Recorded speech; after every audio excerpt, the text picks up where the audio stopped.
সবই হচ্ছে ক্ষমতার মানে কি বলে যে হ্যাডমের দ্বন্দ্ব। শব্দটা এই কারণে বললাম যে শেখ হাসিনার পতনের আগে যে শক্তিগুলো একত্রিত ছিল রাজনীতির মাঠে, অনলাইনে, শেখ হাসিনার পতনের পর চিরমিত্ররা চিরশত্রুতে পরিণত হয়ে গেছে। আর একটা ছবি দেখাচ্ছে, ছবিটা নিশ্চয়ই ব্যাকগ্রাউন্ড দেখে অনেকে চিনতে পারছেন, অনেকে পারেন নাই। এটা হচ্ছে পিনাকি ভট্টাচার্যের একটা ছবি। এখন পিনাকি ভট্টাচার্যের এই পাছাওয়ালা ছবি কেন সামনে আসলো বা কে পোস্ট করলো, ক্যাপশন থেকে বুঝতে পারছেন জুলকারনাইন শায়ের, আল জাজিরার সাংবাদিক। তবে তাকে আবার কথিত সাংবাদিক, সেনাপ্রধানের সাংবাদিক, বিভিন্ন ধরনের ট্যাগ দিয়া একটা ন্যারেটিভ কিন্তু তৈরি করেছেন পিনাকিদা। তারপর পিনাকিদাকে এক হাত নিয়েছে জুলকারনাইন শায়ের। আসলে এই অনলাইন কিংদের মধ্যে একটা আধিপত্য বিস্তারকে কেন্দ্র করে আমরা দেখছি যে গেল কয়েকদিন যাবৎ যে যারে পারতেছে, যেমনে পারতেছে, মানে যার যার ভাষা অনুযায়ী বাংলা, খাস বাংলা, ইংরেজি, ফরাসি, হ্যাঁ, সব কিছু দিয়া যে যারে পারতেছে ওয়াস্ট করতেছে, আর জাতি হিসেবে আমরা বিনোদন নিচ্ছি। এখন পিনাকি ভট্টাচার্য একটা ভিডিও প্রকাশ করেছে 1971 সালে শহীদের সংখ্যা কত। তো তিনি বললেন যে 2000। আর এরপরে এই বিষয়টা নিয়ে রাজনীতির মাঠে নতুন একটা ঝড় উঠেছে। শুধুমাত্র আওয়ামী লীগ না, বিভিন্ন জন বিভিন্ন রকমের বক্তব্য দিয়েছেন।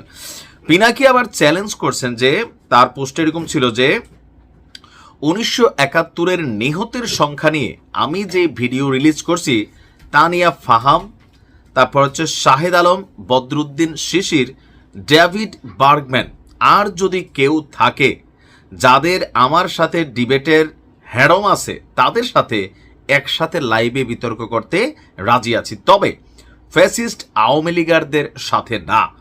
যারা নিজেদের বিপ্লবের পক্ষের শক্তি বলে দাবি করে তারা আসুক, এমনকি ওদের পক্ষে 1000 জন আসুক, অসুবিধা নাই, আমি শুধু আমার সাথে একজন সহকর্মীকে নেব।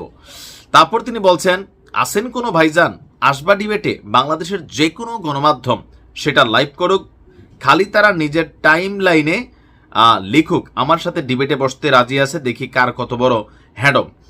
তো এই হ্যাডমসে জুলকারনাইন শায়ের তিনি আবার তার লেখনের মাধ্যমে পিনাকিকে তার হ্যাডম দেখিয়ে দিয়েছেন যে তিনি বলছেন যে ডিবেট হয় সমানে সমানে।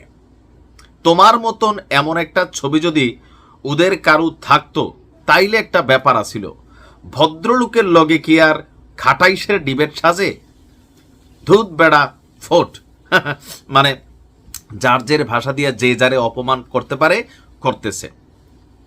এখন এই গেল 1 বছরে এই যে শক্তিগুলোর মধ্যে ভাঙন, রাজনৈতিক শক্তি বলেন, অনলাইন কিংদের হ্যাডম দেখানোর শক্তি বলেন, জাতি আসলে কি করতেছে? জাতি মজা নিচ্ছে। কারণ এক একজনের নির্দিষ্ট এক একটা অনুসারী দল আছে।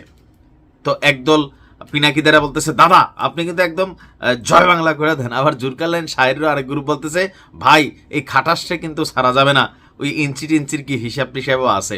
তো আসলে জাতি হিসেবে আমরা কি দেখতেছি? আমরা তামাশা দেখতেছি, এরকম তামাশা সামনে চলতে থাকবে। ভালো থাকুন।